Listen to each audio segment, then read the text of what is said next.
and welcome to A's Linguistics. This channel is about all things linguistic.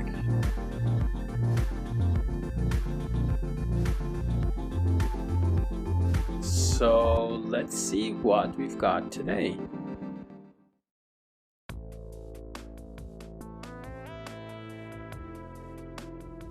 We have done morphemes. We have defined morphemes as the smallest meaningful unit of language, and I want to talk more about words and what a word actually is. I mean, it's very difficult to define a word. That's why we actually linguists have come up with the concept of morpheme, because morpheme is a more clear-cut concept than words are, and it's not always easy to know what a word is. But probably the generic definition is that a word is the smallest element of language that can stand alone. So in this sense, the is a word, and so is a or an, and so is apple, and so is pie. And apple pie, is it one word or two words?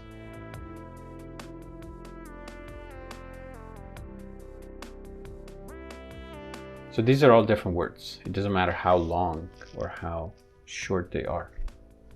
But each of them can stand alone, and in writing they can be preceded and followed by a space.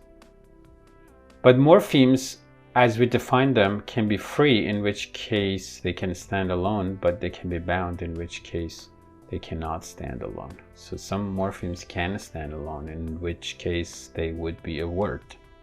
So this means that a word can be one morpheme, like the, but it can be more than one morpheme, like 3 morphemes here, underestimated. So you see there's an interesting logical relationship between word and morpheme, in the sense that a morpheme can be a word and a word can be one morpheme, but it's not always the case.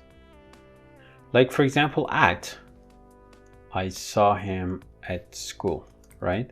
So in this case, at can stand alone, and it's one word, and you can't break it into more morphemes. I saw the cat at school.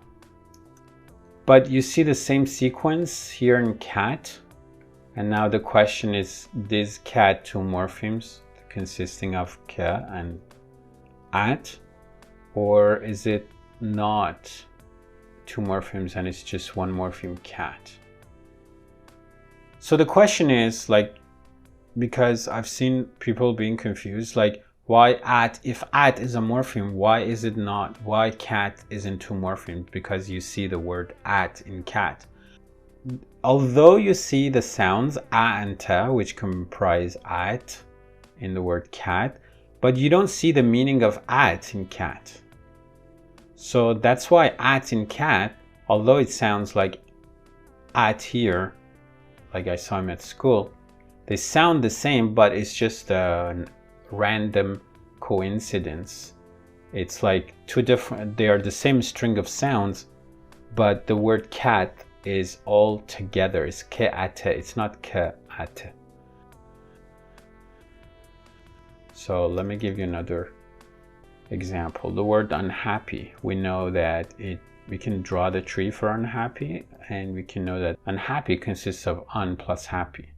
So then I can say he runs in the park every day. And then you might ask, okay, what about runs? Runs is, of course, run plus s. But then what about run? Is it run plus un? And the same argument applies, because un in unhappy, it's a negative suffix, but there is no negative suffix. That meaning of negation is not here. So that's why run is just one word. And the string un, consisting of a and na, is the same string of sounds, but it doesn't convey the same meaning. So in that sense, a morpheme is defined by its phonology plus its semantics. So a word may consist of one or more morphemes. A word consisting only of one morpheme is referred to as monomorphemic word, which is the same as a simple word. However, if a word consists of more than one morpheme, it's a complex word. A complex word may consist of a root and one or more affixes.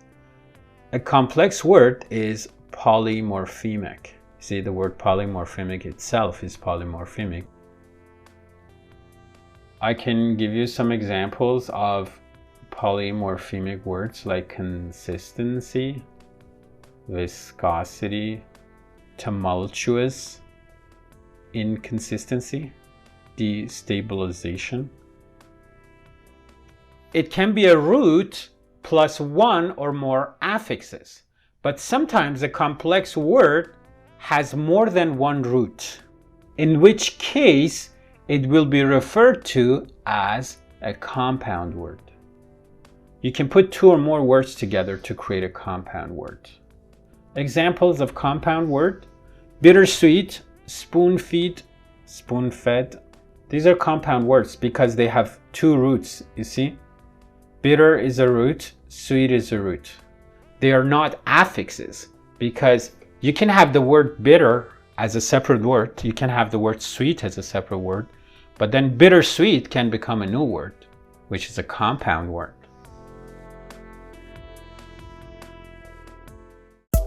Thanks for your time and attention, and see you again soon.